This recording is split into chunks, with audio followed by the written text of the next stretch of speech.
So the reason why I want to start this series and make videos, and I don't know if anybody's even going to watch them, is because I know what it's like to suffer from depression, and I know what it's like to contemplate suicide. Now, I don't know if this gives me more credibility as someone who's been through this, or less credibility as someone who's suffering along with many of the people who I think might someday watch these videos. But obviously not enough that's being done to fix this problem of suicide. If the problem was getting better, then I would be more optimistic than that what we're doing is actually working. Now, I don't know if videos that I can post on just individual pieces of advice, little by little, to help you get through the struggles that you will go through, even if you're not going through them right now. But I feel like I need to do something more than nothing to share what I've learned, to share what helped me get out of the hole I was in, and to help other people understand that what you're going through, it's not just a depressing episode that has no useful outcome. It's a period in your life that is going to make you change. It's going to make you recognize why things happen. It's also going to help you recognize that when you're stuck in a situation that you think is hopeless, and you're wondering, why is this happening to me?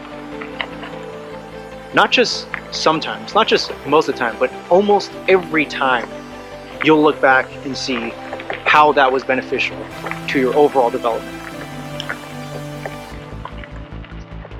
It's so easy for us to suffer alone, and when you do that, what starts out bad tends to get worse. You don't have anybody instilling a sense of hope, a sense that maybe this is actually happening for you rather than happening to you. I don't do well with just empathy. I feel like just sharing in someone's sorrow, giving them pity, whether it's sympathy or empathy, doesn't actually provide any useful coping mechanisms. It helps in the short term, in the immediate term perhaps, but the goal with every problem is to figure out the solution, not to seek commiseration, help other people suffer with you. That's not good for them, it doesn't help you. Instead, there are solutions to every single problem. Now, you're probably not going to be able to figure out the problem or the solution by yourself. Maybe you can figure out the problem, but you're going to have a lot harder of a time figuring out what the solution is. Because if it was obvious, you probably would have done it. If it was easy, you probably would have done it. If it was a no-brainer, you know the rest. So instead, what I hope to do with these videos and with my dogs is, if nothing else, provide something interesting to look at with some of the drone footage, the dogs. Even if my message isn't needed, or isn't heard, or isn't understood, or isn't necessary. What I hope to do is provide some non-obvious advice, some lessons that I've learned. Each one has been learned the hard way. So there was a recent article in US News, and from September 2020, ominously September 11th, 2020 this year, and it said a nearly 60% jump in suicides by young Americans since 2007. It said the researchers in this new report found that the suicide rate for adolescents and young adults more than doubled in New Hampshire between 2007 and 2008. Now maybe that's just an isolated example, New Hampshire, except the increase in suicide rates. So the increase in suicides included 41% in Illinois, 51% in Colorado, 79% in Oregon. So much for just assuming that's a one-off exception. So what is it that's causing this?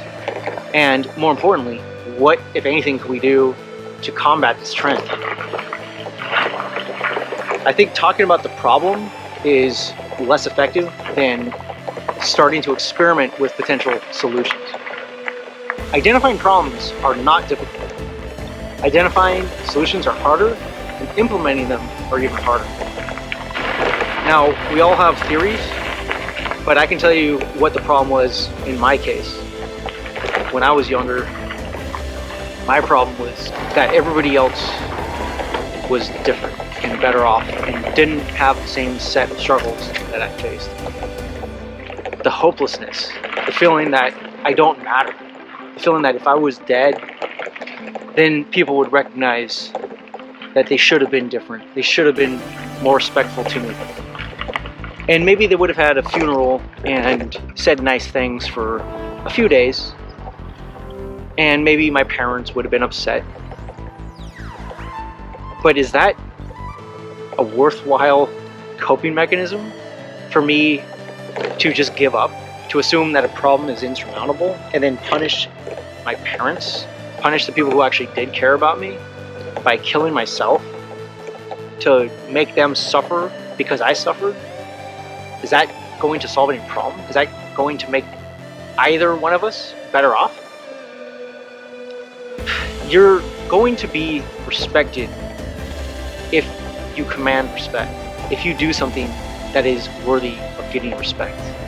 I look back and realize that there were multiple things wrong with me, and they would change on a weekly basis depending on things as ostensibly trivial as whether I got enough sunlight, whether I was outdoors. These are things I'm going to share in the part-time, in my spare time, and if they help at least one person, I will continue to make them. So please let me know. I would love to hear if they are helping anybody. Thank you.